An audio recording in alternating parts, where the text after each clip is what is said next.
Bonjour à toutes et à tous et très heureux de cette invitation.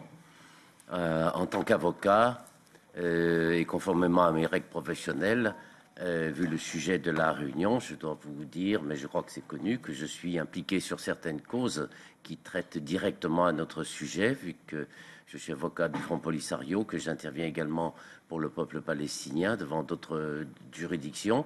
J'interviens également pour d'autres peuples opprimés dans des affaires qui ne sont pas encore publiques. Mais je suis également universitaire et je suis en mesure de dégager un propos objectif qui laisse, comme pour tout le monde, la part d'opinion, mais je ne me considère pas devant un tribunal qu'il faut convaincre, mais devant une assemblée représentative à laquelle il me fait l'honneur de donner un avis d'expert que je ne vais donc pas marquer par mes opinions personnelles. Deuxième remarque est relative au titre de la réunion. Les territoires non autonomes et les territoires occupés. Oui, bien sûr, si ce n'est qu'il n'y a de problème que quand il y a occupation militaire. Si on parle des choses réelles, et donc de celles qui intéressent une assemblée telle que la vôtre, sur les 10 ou 20 dernières années, on n'a pas de questions marquantes avec les territoires non autonomes en tant que tels. Le problème vient quand le territoire non autonome est soumis à l'occupation militaire, et donc la question, c'est celle de l'occupation militaire, et en particulier de l'occupation militaire qui dure, vu qu'on sait qu'il y a un statut légal par la Convention de Genève sur l'occupation militaire temporaire immédiate, avec un certain nombre de règles, mais les conventions n'ont jamais prévu qu'une occupation militaire pouvait durer 60 ans et permettre d'implanter ses préfectures, sa population et sa loi. Voilà. Donc sur le sujet lui-même, je veux tout d'abord souligner que nous parlons de questions qui sont importantes. Ça a été évoqué par les autres intervenants. Je donnerai simplement quelques chiffres pour bien situer, qui viennent des statistiques de cette maison. Pour la Palestine, 20 millions d'importations depuis les territoires palestiniens et 300 millions depuis les colonies de peuplement. Pour le Sahara, c'est 500 millions d'importations depuis la zone occupée et zéro, rien du tout, depuis la zone libérée sous contrôle des autorités sahraouies. Ce sont donc effectivement des enjeux de première importance pour l'Europe, mais surtout pour ces peuples dont se saisit votre instance. Je pourrais ajouter bien d'autres effets, dont notamment la question des droits de douane, vu que si on applique une règle proportionnelle rien que sur ces deux dossiers, c'est chaque année 30 millions d'euros qui sont privés et qui devraient arriver au budget européen et dont les citoyens européens supportent la charge finalement. Alors, quelle réaction face à ces événements ? Évidemment, la première référence, j'allais même dire la seule, mais ça c'est le langage du juriste, en tout cas celle qui est centrale, doit être celle du droit. L'Union est une communauté de droit, et je ne vais pas, devant votre Assemblée, si instruite, citer tous les textes qui posent l'Union comme une communauté de droit. La conquête du territoire par la force armée, les transferts de population, le droit à l'autodétermination, toutes ces questions sont reconnues comme des normes que les instances européennes doivent marquer, respecter par la jurisprudence de la Cour de justice. Les arrêts sont très nombreux sur ces questions et je crois que c'est une question qui fait consensus. Également, nous voyons que sur le plan des droits de l'homme, dès qu'il y a l'occupation militaire durable, elle entraîne son lot de jugements sommaires, de recours systématisés à la torture, et des politiques discriminatoires. Amnesty vient de publier un rapport qui a beaucoup d'écho sur le thème de l'apartheid.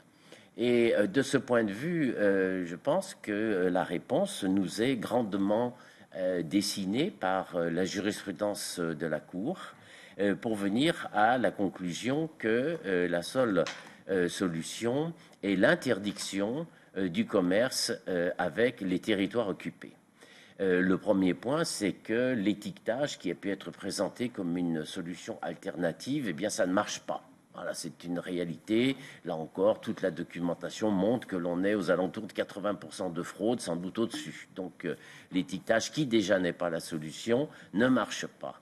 Et ensuite, l'arrêt de 2016 de la Cour de justice de l'Union européenne dit bien que le territoire occupé est distinct et séparé de celui de la puissance occupante. Distinct et séparé.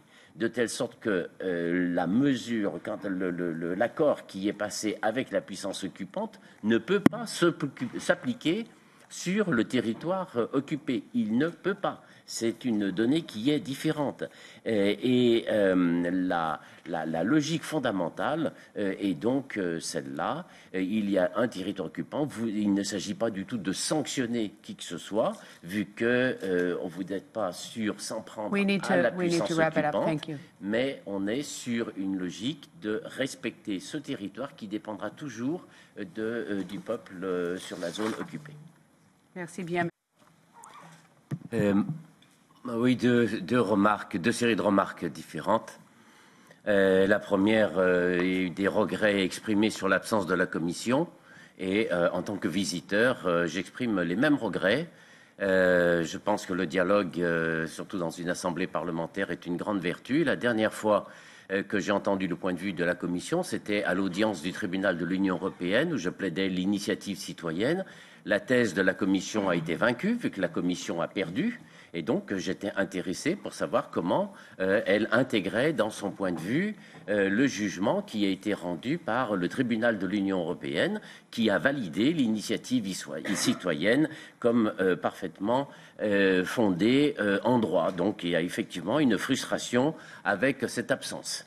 Deuxième question, deuxième point, c'est l'unité des experts, sous-entendu qui serait un peu factice et inventé. Alors déjà, je veux vous mettre à l'aise, hein, les experts ne sont ni en sucre ni en porcelaine, ils ne sont pas tombés de la dernière pluie et ce sont éventuellement des gens relativement expérimentés. Donc on accepte entièrement les critiques.